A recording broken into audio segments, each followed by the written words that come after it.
PTMA کا پنجاب کے تمام بڑے دریاؤں ملحقہ نالوں میں فلڈ بارے پری الرٹ جاری کر دیا گیا ہے اور ترجمان PTMA کے مطابق پنجاب کے تمام بڑے دریاؤں میں پانی کے غیر معمولی اضافے اور سیلاب کا خدشہ ہے۔ 21 جولائی سے پنجاب کے دریاؤں میں سیلابی صورتحال بن سکتی ہے۔ 22 جولائی دریائے چناب، جہلم سے راوی، ستلج اور سندھ اور ان کے ملحقہ ندی نالوں نشیبی علاقوں میں سیلاب کا خدشہ ہے۔ صوبہ بھر کے کمشنرز اور ڈپٹی کمشنرز کو الرٹ جاری کر دیا گیا۔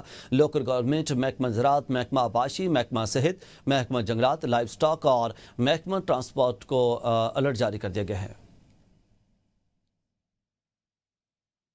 آگے بڑھیں اور آپ کو بتائیں کہ سانحہ سوات سے متعلق انکوائری کمیٹی میں محکمہ سیاحت کی غفلت اور کوتاہیوں کے انکشافات۔ رپورٹ کے مطابق سانحے کے دن محکمہ سیاحت کا کوئی اہلکار موجود ہی نہیں تھا۔ قانونی ذمہ داری کے باوجود کلچر اور ٹورزم اتھارٹی سیاحتی علاقوں میں ہوٹل لائسنسنگ میں ناکام رہی۔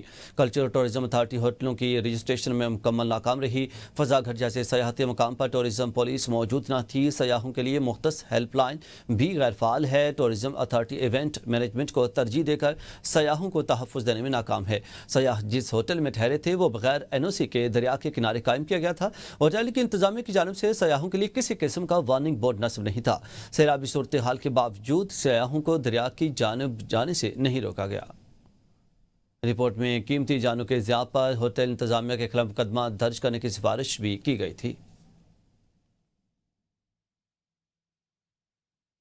ناظرین، PTI کے سینٹ امیدواروں میں بغاوت قیادت کے فیصلے کو مسترد کر دیا گیا۔ عرفان سلیم، خرم ذیشان، عائشہ بانو سمیت کئی امیدواروں نے کاغذات نامزدگی واپس لینے سے انکار کر دیا اور بانی چیئرمین کے نظریے پر قائم رہنے کا اعلان کیا۔ پارٹی قیادت اور سیاسی کمیٹی نے بانی چیئرمین کو دی گئی امیدواروں کی فہرست کو حتمی قرار دیتے ہوئے ناراض امیدواروں کو دستبرداری کی ہدایت جاری کر دی ہیں۔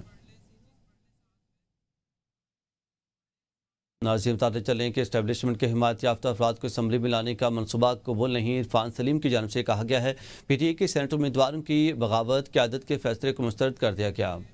کہ سینٹ امیدواروں کی بغاوت قیادت کے فیصلے کو مسترد کر دیا۔ ناراض امیدواروں کا سینٹ الیکشن میں قیادت کے فیصلے کو تسلیم کرنے سے صاف انکار۔ عرفان سلیم، خرم ذیشان، عائشہ بانو، وقاص اورکزئی اور دیگر امیدواروں نے کاغذات نامزدگی واپس لینے سے انکار کر دیا۔ خرم ذیشان نے کہا، ہم گٹھ جوڑ، مفاہمت، مصلحت کو مسترد کرتے ہیں، اصولوں پر کھڑے ہیں۔ فارم 47 سے بننے والی ناجائز حکومت کے ساتھ گٹھ جوڑ ضمیر فروشوں کا کام ہے، ہمارے لیڈر کا نظریہ نہیں۔ عائشہ بانو نے اعلان کیا، سینٹ کی نشست ایسے لوگوں کو کیوں دیں جنہوں نے پارٹی کا مینڈیٹ چرایا، ہم عمران خان کے نظریے پر ڈٹے ہیں۔ عرفان سلیم نے بھی قیادت کے حکم کو مسترد کرتے ہوئے کہا کہ اسٹیبلشمنٹ کے حمایت یافتہ افراد کو اسمبلی میں لانے کا منصوبہ بنایا جا رہا ہے جو قبول نہیں۔ ہماری پارٹی کی سیٹیں ہیں، اس پہ صرف اور صرف ہمارے پارٹی کے لوگوں کا حق بنتا ہے۔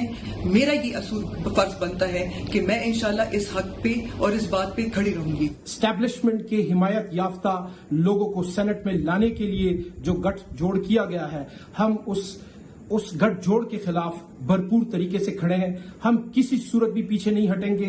قائد حزب اختلاف عمر ایوب خان کہتے ہیں، سینٹ الیکشن کے لیے بانی PTI نے جو لسٹ دی وہی حتمی ہے اور کارکنوں کو اس فیصلے کا احترام کرنا چاہیے۔ سینٹ الیکشن کی جو لسٹ ہے وہ وزیر اعظم عمران خان صاحب نے خود اپروو کی ہے۔ ہم شیراگان کو بھی کہا کہ جو میں نے لسٹ دی ہے وہ فائنل ہے اور حتمی ہے۔ PTI کی سیاسی کمیٹی نے بانی چیئرمین عمران خان کی دی گئی امیدواروں کی فہرست کا دفاع کیا اور مشال یوسفزئی سمیت دیگر پر اعتراضات کے باوجود انہیں قبول کر لیا۔ کمیٹی نے اپوزیشن سے مفاہمتی فارمولے کی توثیق کرتے ہوئے ناراض امیدواروں کو کاغذات واپس لینے کی ہدایت جاری کی اور انکار کی صورت میں نوٹس پر غور کیا۔ PTI کے ناراض رہنماؤں کے خلاف نون لیگ، PP اور JUI سے مل کر سینٹ الیکشن لڑنے کا فیصلہ۔ پارٹی ڈسپلن کی خلاف ورزی کرنے والے ناراض امیدواروں کے خلاف کارروائی کا اعلان۔ پیپلز پارٹی امیدوار طلحہ محمود کے مطابق PTI کے ناراض امیدوار دستبردار نہیں ہوئے تو حکومت اور اپوزیشن مل کر الیکشن لڑیں گے۔ طلحہ محمود کے مطابق حکومت اور اپوزیشن کے مشترکہ اجلاس میں علی گنڈا پور سمیت PTI کے رہنما بھی شریک ہوئے۔ حکومت کو 6 اور اپوزیشن کو 5 نشستیں ملیں گی۔ چیئرمین PTI بیرسٹر گوہر کا کہنا تھا کہ سیاسی کمیٹی نے فیصلہ کیا کہ جن امیدواروں کو بانی PTI نے نامزد نہیں کیا وہ کاغذات واپس لیں، فیصلے پر عمل درآمد نہ ہونے کی صورت میں کارروائی ہوگی۔ ناظرین، وزیر اطلاعات پنجاب عظمہ بخاری نے PTI پر تنقید کی اور کہا کہ خیبر پختونخوا کے سینٹ کی ٹکٹ کے لیے تحریک انصاف میں بولیاں لگی ہیں۔ پارٹی ورکرز ہار گئے، نوٹوں کی چمک جیت گئی۔ تحریک انصاف کے پارٹی رہنماؤں اور کارکنوں نے خود اپنی لیڈرشپ کے پول کھول دیے ہیں۔ بانی PTI بھی اس ہارس ٹریڈنگ میں برابر کا حصے دار ہیں۔ ہارس ٹریڈنگ کی مخالفت اور جماعت سب سے بڑی ہارس ٹریڈنگ کی حمایتی ہے۔ تحریک انصاف میں مارے کھانے کے لیے کارکن اقتدار انجوائے کرنے کے لیے موسمی پرندے بنے رکھے ہیں اور بانی PTI بھی سینٹ ٹکٹوں کی خرید و فروخت سے مکمل باخبر ہیں۔ بانی P T I Bushra Bibi بی کی بہن مریم ریاض بھٹو کا کہنا ہے کہ 5 اگست کو بانی پی ٹی آئی کی غیر قانونی نظر بندی کو 2 سال مکمل ہوں گے۔ مشال یوسفزئی کو سینٹ کا ٹکٹ دینے میں بشا بی بی کوئی کردار نہیں۔ مشال یوسفزئی نے بطور ترجمان بشا بی بی کے ساتھ کام کیا۔ مشال یوسفزئی 5 ماہ سے کسی کی ترجمان نہیں۔ مشال یوسفزئی کا پارٹی کے دیگر رہنماؤں سے کوئی سیاسی تعلق نہیں۔ ورکرز کو نظر انداز کرنا تحریک انصاف کی روح کے خلاف ہے۔ پارٹی ورکرز باخبر اور جمہوری سوچ رکھتے ہیں، ان کی قدر ضروری ہے۔ بشرا عمران نے کسی کو کہا ہو کہ جی جو ہے میری طرف سے نامینیشن بھی اس طرح کی بات کرتی بھی نہیں ہے۔ بشرا عمران کے ترجمان کے طور پہ مشال بی بی کو تقریباً 5 مہینے پہلے ہٹا دیا گیا تھا۔ وہ ٹھیک ہے، جب تک ان کی ترجمان رہی وہ اندر آتی تھی، بی بی کی جا کے باہر بات کرتی تھی، اس سے زیادہ تو بی بی نہ ان کو پہلے جانتی تھی، اور اب 5 مہینے سے تو وہ ان کی ترجمان بھی نہیں ہے۔ تو اگر آپ میرٹ پہ ٹکٹ نہیں دیں گے تو ایسے ورکرز جو ہیں وہ ڈسکریج ہوتے ہیں۔ تو it should all be about merit, کیونکہ ایک ڈیموکریٹک پارٹی ہے، کوئی اس میں موروثی سیاست یا واسطہ اس کی تو نیپوٹزم کی سیاست تو نہیں ہے، ہماری پارٹی میں نہ ہونی چاہیے۔ تو 5 اگست کو خان صاحب کی انلیگل انکارسینیشن کو 2 سال ہو جائیں گے۔ خیبر پختونخوا کے مشیر اطلاعات بیرسٹر سیف نے وزیر اطلاعات عطا اللہ تارڑ کے بیان پر رد عمل دیتے ہوئے کہا کہ بانی و پی ٹی آئی کی بگز میں قدرتی سانحات پر سیاست کرنا مسلم لیگ نون کا وتیرہ بن چکا ہے۔ وزیر اعلیٰ علی ملکنڈا پور نے اعلیٰ ظرفی کا مظاہرہ کر کے پنجاب میں سانحات سے بچنے کے لیے مدد کی آفر کی۔ نون لیگ کے وزراء کم ظرفی کا مظاہرہ کر کے قدرتی سانحات پر بھی سیاست چمکا رہے ہیں۔ Federation of Pakistan chambers of commerce and industry اور لاہور چیمبر آف کامرس کے درمیان کشیدگی شدت اختیار کر گئی۔ دونوں صدور کے درمیان سخت جملوں و الزامات کا تبادلہ ہوا۔ ایف پی سی سی آئی کے صدر عاطف اکرام شیخ کے 17 جولائی کو لکھے گئے خط کے جواب میں لاہور چیمبر کے صدر ابوذر شاد نے نہ صرف ان کی پالیسیوں کا آڑے ہاتھوں لیا بلکہ ان سے فوری استعفے کا مطالبہ بھی کر دیا۔ ابوذر شاد نے الزام عائد کیا کہ عاطف اکرام کا کاروبار مخالف پالیسیوں کے خلاف مضبوط موقف اختیار کرنے میں مکمل طور پر ناکام رہے ہیں۔ دوسری جانب صدر ایف پی سی سی آئی عاطف اکرام نے لاہور چیمبر کے صدر کے طرز عمل پر شدید تشویش کا اظہار کرتے ہوئے کہا کہ حکومتی میٹنگز کے دوران ان کا رویہ اجلاس کے مقصد اور فضا کو نقصان پہنچانے کا باعث بنا۔ انہوں نے کہا کہ اس رویے سے نہ صرف اس وقت ضائع ہوا بلکہ کاروباری نمائندوں کی ساکھ کو بھی ٹھیس پہنچی۔